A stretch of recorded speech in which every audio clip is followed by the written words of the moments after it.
Welcome back, cycle breakers. Woohoo! Woohoo! I'm so glad that you are here. Why? Because I'm on a mission. I'm on a mission on this planet to help break for good, forever, generational cycles of toxicity and dysfunction and relationship trauma so that the world can heal one person at a time. And who is that one person that I'm here with today? It's you. Congratulations on making your way over here to start to say, you know what? I think that I might have some responsibility in my dysfunctional ass relationships. I think that I might be like the common denominator in all these relationships that keep causing me confusion. I don't know from one minute to the next if they're with me or not with me. Should I stay? Should I go? Resentment. I feel like it's a one-sided relationship. Pain. I'm sad. And so we get to this point in our lives where we can look at another person and say, man, you're doing this to me. You're putting me through hell. This relationship sucks because of you. And by God, that might actually be true. You might be looking at this half-baked cuckoo for Cocoa Puff person and going, if they just get their head on straight, the world would be a better place already and I would be happier and so would they. So it's really their shit, Heidi. But guess what? You're in the shit. And there's a reason that you've been attracted to or tolerating or settling for the bullshit relationships that you've been in. There's a reason. Now that's empowering. I'm not doing this to like place blame and be like, you're doing this, you're creating everything. I'm not approaching it from that angle. But what I'm saying is your personal power lies in how much personal responsibility you can take. Your personal power lies in how much personal responsibility you can take for the relationships that you're in. Now here's the rub. Many of us are in default mode. We are running into these relationships with old programming that was love programming that was instilled from a crappy hard drive, a crap program. It was like we were birthed into the world. We're very excited. We come out. We're like, yay, we get to figure out how to do life. This is going to be so awesome. And then we look around and we're like, this isn't as awesome. This is hard. This is difficult. And people are teaching you and telling you how valuable you are, how much love you're allowed to have, the way that you make people love you, how to get love, all et cetera, et cetera. And we run into our adult relationships with these old ideas that just don't freaking work anymore. But they were survival skills once upon a time, especially if you're like many of the people that I help that were born into dysfunctional family dynamics. Now you might say, well, who the hell wasn't born into dysfunction? Well, a lot of people are actually pretty healthy and I know that's hard to believe because people like us that grew up in so much shit are like, really? Is that like Leave It to Beaver? Come on, right? Something funny was going on in that household. Yeah, the Brady Bunch. Yeah, the siblings were hooking up. We have this warped idea that the whole world is dark and we don't trust it when it's good. And that's part of the problem is that we end up attracting people to prove our original concept right, that you can't trust people do hurt you, people do leave you, and so on and so on. And I don't want to be a fire hose at you. I know I have a tendency to do that. So today we're just going to dumb it down into one concept today. And when you're born into this family dynamic, there are 8 different pattern installments that we could have. I call them attachment personality patterns. And you can download that book for free on my website at HeidiRain.com. And it'll walk you through the 8 different personality patterns that we take on in order to thrive, survive, connect, or cope in that family of origin, where we look around and we go, man, who do I need to be in order? I always like birth story. I know it's so gross, but it's like you come out into the world and you're like, hey, and you look around and you're like, who do I need to be in order to either be okay or to get the love or to get the help or to get out of pain or whatever? Who do I need to be in order to be okay inside of this dynamic? And now maybe you were born into a functioning family that was wonderful and great, but then later on in life you found yourself blindsided by an abusive or addictive relationship, and you're in that relationship surveying the land going, who the hell do I need to be in order to survive this dynamic that I'm in? And so we take on this personality that isn't us. And how do you know that you've lost yourself inside of this relationship? Is because you have feelings that don't align with your true desire. You desire to be happy. You desire to be supported. You desire to be cherished. You desire to be adored. You desire to be seen and heard and felt and respected and valued as a human being. But instead, you get resentful. You feel confused. You feel betrayed, isolated, alone, depressed, abandoned and all these different things. And so again, we can put the blame outside of us and go, well, that's that shitty ass person that I'm with. They just need to get their lives together so that I can be a happy, healthy human being. But again, the level of personal responsibility you're willing to accept is directly correlated to the level of happiness and love that you're able to let in and manifest in your life. You have more power than you think you do. But the power leak is in the pattern that you've taken on that isn't you anymore. You're out of resonance with who you really are. In fact, you might wake up and go, man, I used to know who I was once upon a time, but I don't know who I am anymore. I'm on a mission to help you find yourself again. I'm on a mission to help you break those toxic generational cycles for good. Why is this so important to me? Well, I grew up, I think, a pretty powerful, I was born, let me say, a pretty powerful person. I knew in the world I was attracted to, I was attracted to power. I was attracted to magic. I was attracted to the ability to be able to manifest things. I was attracted to being able to get myself out there and my voice heard. I was attracted to performing and putting on little shows for the neighborhood kids.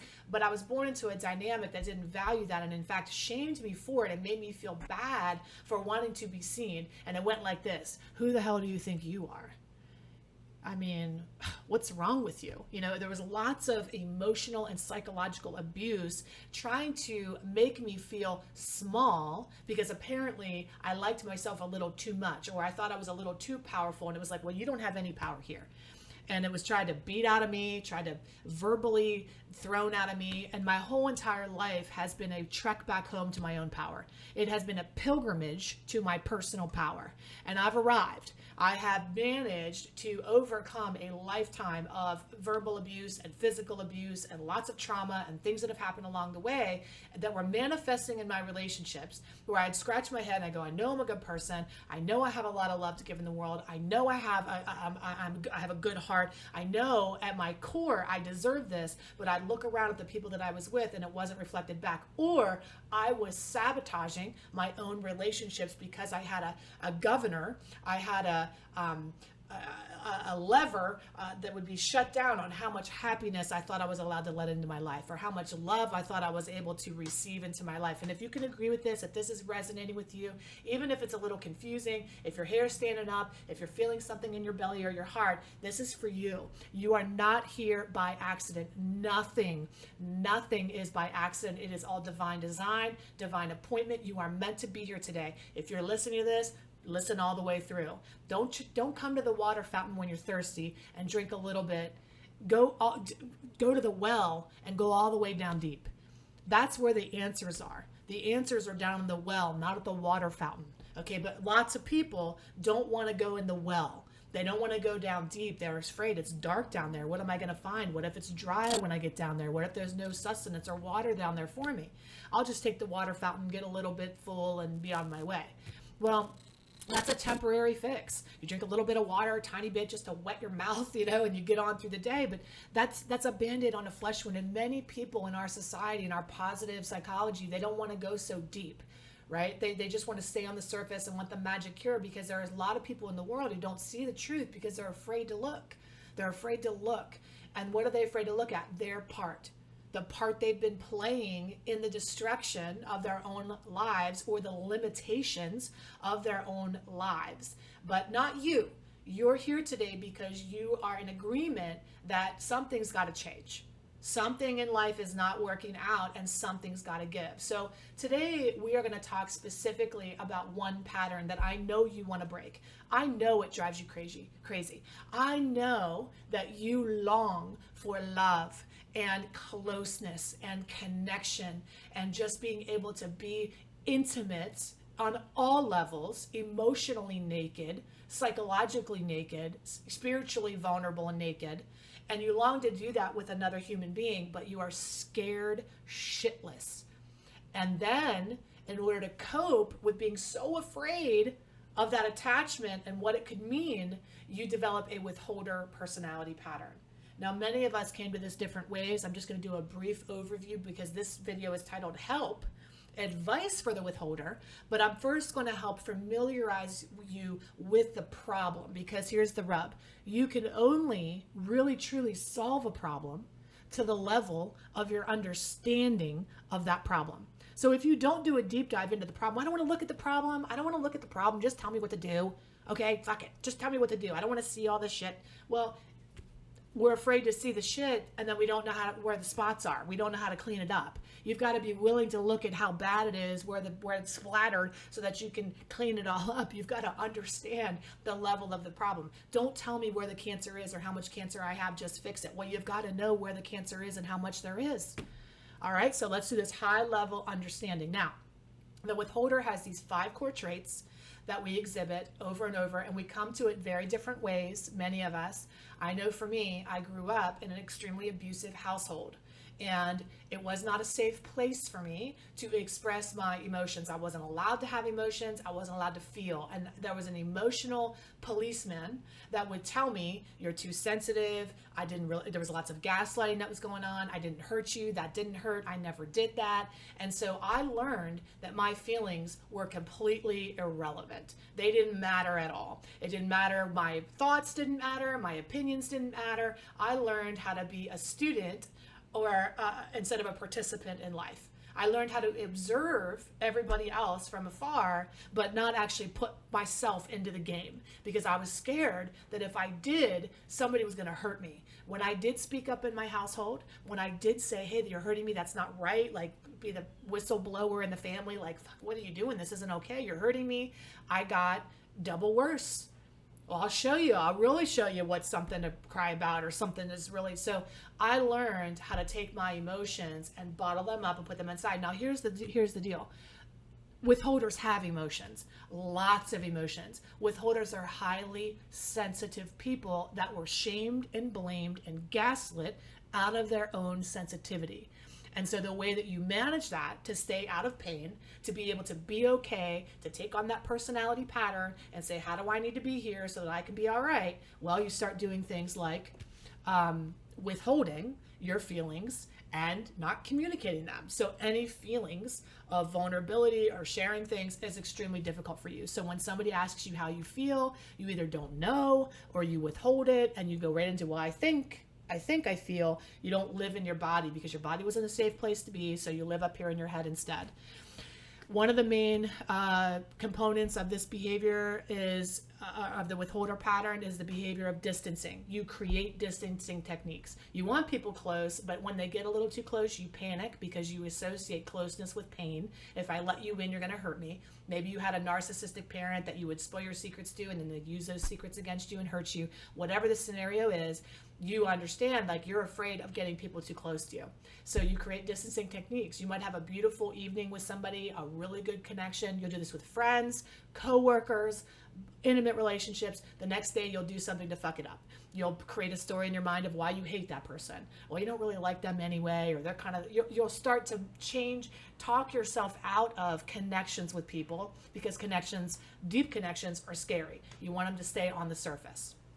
Another thing that we do is we settle for sex when we want intimacy. So you might be in relationships and have lots of sexual partners and just feel like, well, that's easier because sex is a parody of intimacy. But you'd rather have sex with somebody than actually let them get to know you on a deeper level, so your body is easier to give than your mind or your soul. You settle for giving your body because the soul's too much, the spirit's too much. Not that you give your soul, but you bear your soul in your relationships. And the thought of that is like, holy shit, because underneath rejection is the fear. Well, if I show you these things and you don't like them, I've risked too much. So it's better to just let you guess at who you think I am. I'll get to know you. I won't let you get to know me. And then I'll stay safe over here. Really though? Are you really staying safe? Really? Because loneliness, you might be on an island, but you look around and that loneliness will kill you too, right? Feeling like nobody knows you and nobody really gets you.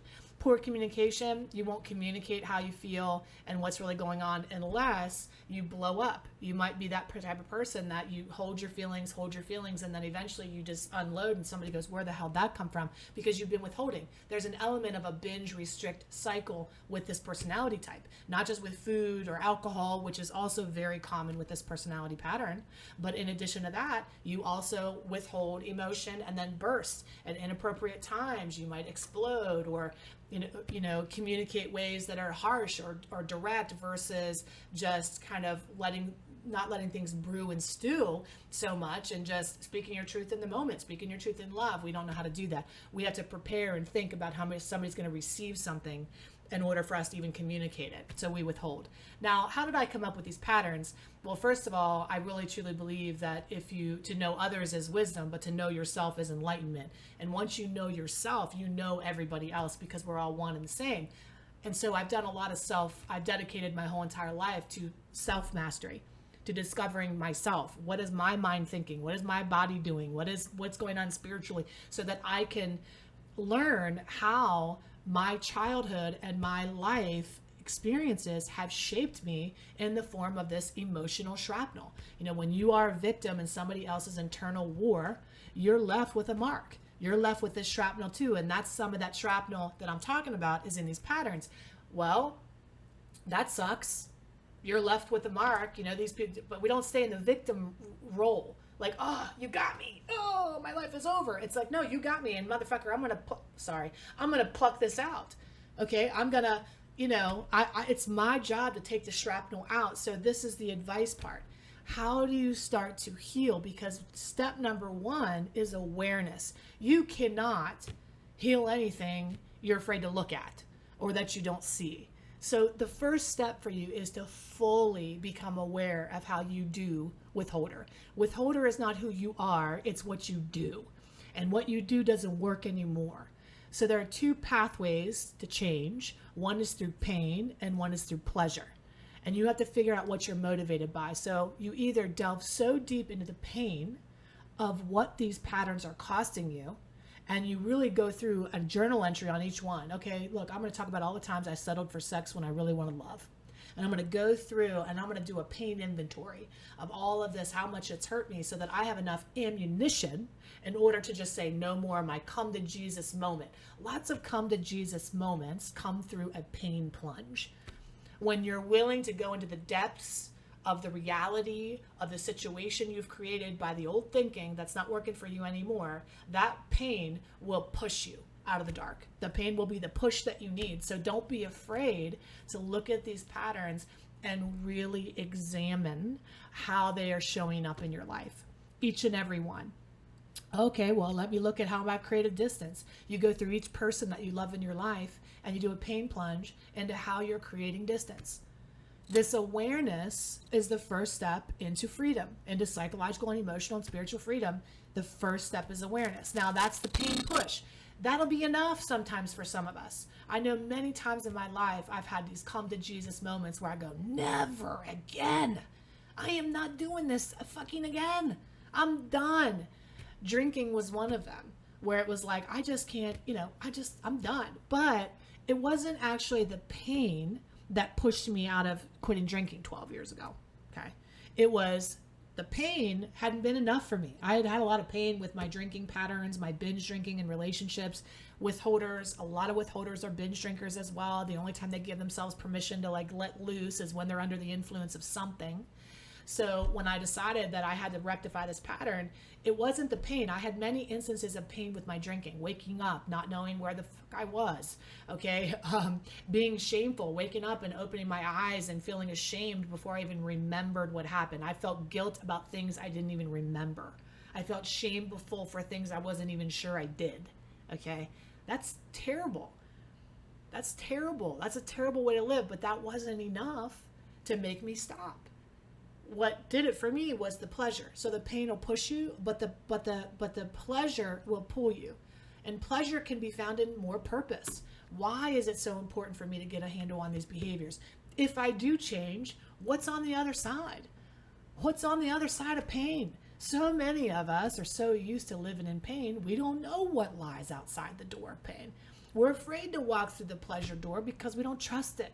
We know how to deal in the dark. We don't know how to come to the light and really say, man, what would this be like? But I had just met my husband a year before, and it was the first time I was with a man that I felt like really safe and really loved. And there really wasn't much I could do to turn this one away or off. I felt fully supported by him, and I was mutually attracted, which for many of my partners I had not been in my life. The ones that liked me, I didn't want. That's another thing withholders do. It's another way we sabotage, is we don't want people who actually like us. I mean, it's deep, right? But with him, I kept imagining a future with him. He was also a motivational speaker. He was working for Tony Robbins at the time. We were traveling around the country with Tony Robbins and doing these big events and things like that. And I thought, man, I want to change the world with this guy. You know, if I really got out of my own way and stopped blocking the channels to my power, which is alcohol as a channel blocker, okay, withholding as a channel blocker. We're a conduit, a vessel for greatness, for divinity, for power. And I thought to myself, man, if I let go of these things that are sucking my power once and for all, and I really let go of all the ways I self-sabotage, what's possible for me on the other side? And that possibility thinking, that holding myself in the light and doing all this envisioning of the future and changing the world and giving talks and helping tons of people was enough to pull me past that alcohol-fueled phase of my life. The purpose pulled me out. The pain gave me a little push, but the purpose pulled me the whole way. The purpose for me is what has pulled me. The pain has been so much that I don't want to be in pain anymore. I've had enough pain in my life. You know, I'm going to be 50 soon. By the time you're watching this, I don't know, I might already be into my 60s. Who knows? But I'm going to be 50 very soon. And I have to tell you that, you know, the first part, not even, people say, oh, you're midlife. Honey, I don't think I'm going to live to 100. I don't know. I'd be blessed if I could, but I'm at the end phase. I'm not in the mid phase, if we're real. You know, Wayne Dyer says you have a morning, an afternoon, and an evening of your life, and I'm in the evening of my life. Okay, how do I want to live it? Do I want to continue to struggle? Do I want to continue to want to have affection and love and intimacy, but I'm scared shitless, so I let that fear hold me back from actually expressing myself? You know, when we're tempted to withhold our emotion because we're afraid, first of all, we've got to be noticed if you're with a safe person to do that or not. A lot of this time, you want to do this work in your relationship. You're like, yeah, I'm with Rick. All right, great, Heidi. I'm going to work on this. So I'm not going to be a withholder anymore. Rick's my husband. He's an alcoholic. Okay, maybe, I don't know, he's functioning, he's in and out, but I really love Rick, and I'm going to try to work through my shit with Rick.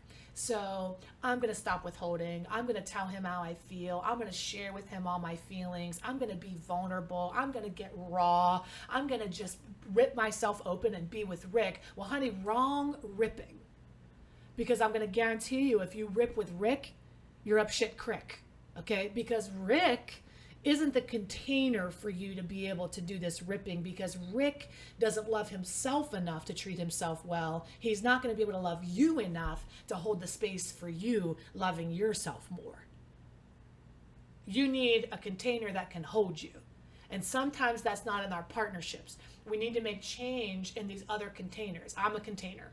My programs are a container. They're a safe place for you to be able to come to do this exploration and excavation process of digging your true authentic self up and unleashing her or him into the world. But you can't start with the partner you're with. Why not? Because the partner you're with, you chose as a withholder, and you chose Rick to prove you right. You chose a guy like Rick so you could say, yeah, you can't really trust people. It's not safe to be vulnerable. You won't choose another person unlike Rick until you rectify these patterns within yourself. Otherwise, it's Rick after Rick after Rick after Rick. Rick after Rick. Rickety Rick Rick. Okay? So what I want you to understand is I'm not asking you to get vulnerable in the relationship you're in. The relationship you're in is a reflection of where you've been. The relationship you're in is a reflection of the pattern already at work. Well, Heidi, can't he undo his pattern and I undo my pattern and we undo our patterns together? Yes, absolutely. But who's here? You, not Rick. You're here. So we have to start with you, because we can't guarantee that somebody else is going to want to be able to hold the container and work on their container at the same time. And by the way, I've spent decades working on my container so I can hold your space, working through my shit, my problems, my identity crisis being am I withholder or controller? Like, who am I without all these patterns that I've been running? I've cleared the channels so that I can be a container for you to come and excavate your authentic self. Now, if you're interested in that and you want to continue this work, you can choose to do it on your own, lone wolf. And I know you've done many things on your own, and so have I. And you can do what I'm doing. You could look. if you just do what I told you to do in this video, you're going to be good. You know, you're going to know how to undo this pattern and pay attention to it and undo the patterning. Or you could literally get on the lightning speed track. Okay, and you could come into my program, which is a reclamation of your true authentic self. It's undoing this patterning one conversation at a time, one group at a time, one experience that we do inside the group at a time. And then you're able to kind of have a Sherpa guide you over the mountain. You know, take my walking stick and kind of show you the way through. Right? Hey, over here, guys, this is, trust me, you know, when you're climbing the mountain, it's really hard to have hope and to see, but I'm already at the top and I'm able to help you kind of see the view from there and keep you going and inspired to go through this journey as well, which is important, which is equally as important to stay motivated on the path, because it's not easy. It's not easy to undo decades of programming. It's not easy to undo generations of trauma. It's not easy to recognize patterns in yourself that are unattractive and that you want to get rid of. But it's a blessing and an honor to be able to do that work, because if you're here, why are you here? You know, what is the point? Why should you even think about taking a look at this patterning and undoing it? Well, everybody has a different level of motivation. But for me, it was for my daughter. It was, I just didn't want her to have to go through decades of therapy trying to figure her shit out from the stuff that I created and caused as a result of my own unhealed stuff. I really didn't want that. I wanted to be able to raise a daughter that knew her fire, and I fanned it. I wanted to be able to raise a child that knew her value in the world, and I'm cheering her on. You know, not trying to dim her light, squash her down because my own inner competitive, weird judgment, what would the neighbors say, fucking insecurity got all over her. Okay. I wanted to be able to have a relationship where I was a world changer with another human being. In order for me to change the world, I had to change the world within first. Okay. So I don't know what your motivation is. Maybe you just want to go to bed at night next to somebody and touch toes and feel whole and feel complete. You know, maybe you just want to wake up in the morning without anxiety of what the fuck's going to happen today inside of your relationship. Maybe you just want to get through the day without the shit in the fan. Maybe you just want to feel deeply known and seen and valued and appreciated and adored for exactly who you are. Or maybe you just want to know who the hell that is. Yourself.